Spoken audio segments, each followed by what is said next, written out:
against Portugal, and how's the preparation going ahead of Wales? Great, actually. We've had some great days of preparation to get away from Dublin for a few days. It's good for everyone. During COVID, we've not been able to get away anywhere for the last 2 years, so it's great that this was able to happen. And getting away, you know, some of these lads have not even been on tour with the national team, so it's great for us to get away as a group together and just buckle down and work hard and get on with our preparation for Wales. People chat about the players, how exciting it is for them going into the tournament. What's it like as a coach, and what are you like? Are you nervous, or can you not wait to get going? Oh, if you're not nervous, you'd be a liar. I would have thought. Look, this is where it's at. The Six Nations, the championship is absolutely fantastic, and I think it's the best competition of the year. There's no doubt about that in my mind. I think the Southern Hemisphere don't quite understand what it means to us all the rivalries and everything that goes with it, and makes it extra special. So this is the place to be. It's where you want to be. It's where you want to be to be able to test yourself, whether you be a player or a coach. And obviously you're on this great run of 8 wins in a row. Last year in total you scored 46 tries, great rugby. I heard you say last week at the launch there you wanted improvements all the time. What particular areas do you want to see Andy to get better and better? I wouldn't say we're nailing anything.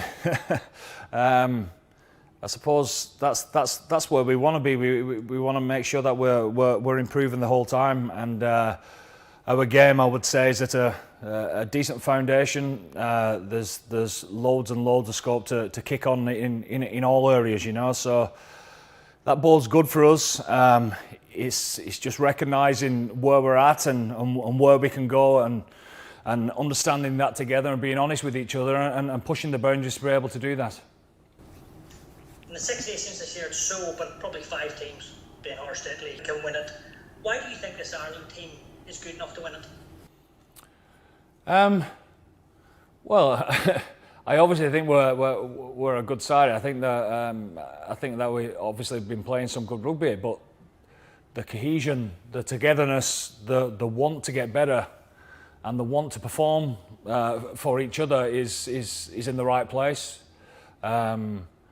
I'm absolutely delighted that the government's helped us out in making it possible that the crowds can come back. And you know, there was a bit of worry for us there. Obviously, in the autumn, we got a taste of what it used to be like, and we're absolutely delighted that the government's allowed the crowd to come back. Why? Because it's important to us that we connect with the Irish people. You know, it's important to us that we connect with the crowd and the people who's watching at home, and we want to show the people that we want to play a good brand of rugby.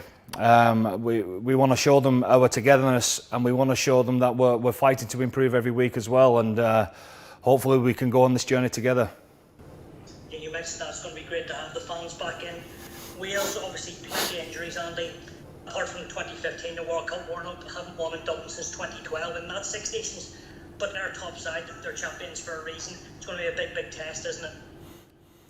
Yeah, I think everything goes out the window when it comes to the Six Nations, especially when a team like Wales are concerned. You know, you'd say about ourselves, wouldn't you, that, you know, throughout the tournament. I mean, this tournament's over 8 weeks. For us, we're away for 8 weeks. So there's always going to be injuries. There's always going to be ups and downs within this tournament, and the team that handles that as a squad the best together is going to be in with a good shout. So we 100% know for a fact that Wales are going to come out firing. They grow another leg when they put the red jersey on, as we do when we put the green jersey on. So whatever has happened coming into this tournament, I think it's irrelevant. It's about how we prepare best to be at our best on Saturday, and that matters. And particularly in Ireland, Andy, the provinces are flying. The strength and depth you have is massive. You probably love the competitions for places. How do you balance, obviously this tournament's so big, but 18 months down the line, getting these players ready for the World Cup as well? Well, it's what we want. We actually want more competition for players. I think over the last 18 months, I think competition has grown. We've seen people really step forward now. There are plenty are guys that's not involved in this squad that are certainly good enough to play for Ireland. But what the impressive part is about the squad and the unity of the group is that you'll have a position, say second row or the front row, etc., where they're all competing against one another, but at the same time, the proper good teammates that are trying to help each other to get better. You know, there's always conversations that you hear going on around the place of sharing ideas and making sure that they feed back to one another in an honest and open scenario. So I think that's what a good culture should be. That's what we're continually working hard to strive for to get better, but embracing at the same time the competition for places as we go, because that's what keeps us, certainly as coaches and players, on the toes, and looking at the players and seeing who the guys who can thrive in that under that type of pressure is key for us going forward. And how are the new guys getting on? How is Mikey Laurie and Matt Hansen? How are they embracing it? Brilliant. Again, it's how you judge your environment, isn't it? You know, somebody like Cian Prendergast is here as a development player, and you know, we bring those guys in to make sure that they understand what we're about, but to make sure that they understand what they need to do to get back in the room in future years. And you know, if you waste your time and you know, just say you've got 5 days with the national team, and 4 of those are you're within yourself and shy, etc., and then you come out to yourself, then it's a waste of time for everyone. So the strength of the environment is whoever comes in, and it really doesn't matter whether it's somebody from the outside coming in visiting. They're very welcome first and foremost, but at the same time, they're able to be themselves, and if we've got that, then we're learning and developing at a faster rate, obviously. What do you say to a guy like James Hume, knocking at the door for the last 6 months, gets his chance? He's obviously up against Gary Ringrose, top world-class centres. How does he find his way in there, Andy? How he deals with training on a daily basis, how he understands how to become a better professional and do what the likes of Robbie Henshaw has done for years, you know. So he's in a pretty special group there, isn't he, with the other 3 lads.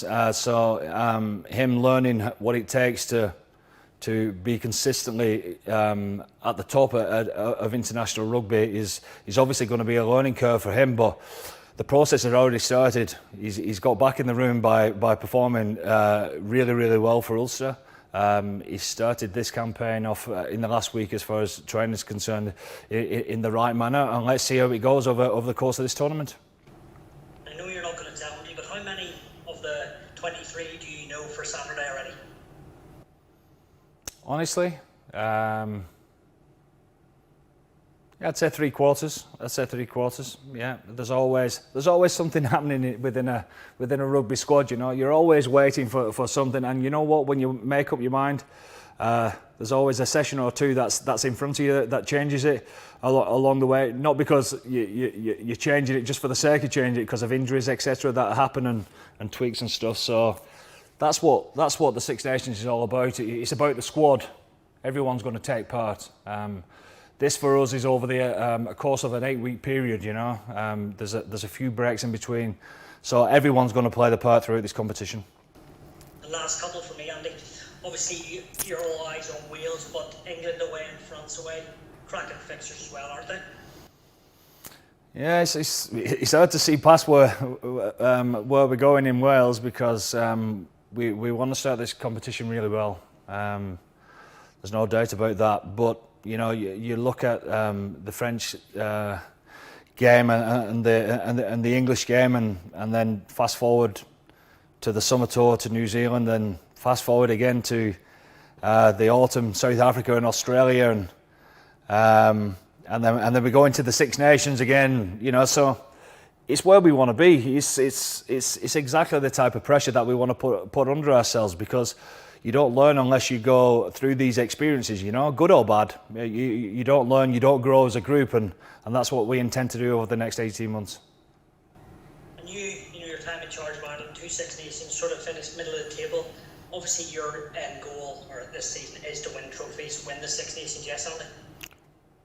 We'd be lies if we said anything different. I mean, everyone wants to win, And those guys who said they'd be happy to finish second or finish third, I don't believe them, really. So we all want to win, but at the same time, I think the bigger goal for us is to make sure that we keep pushing the boundaries and keep getting better as a group.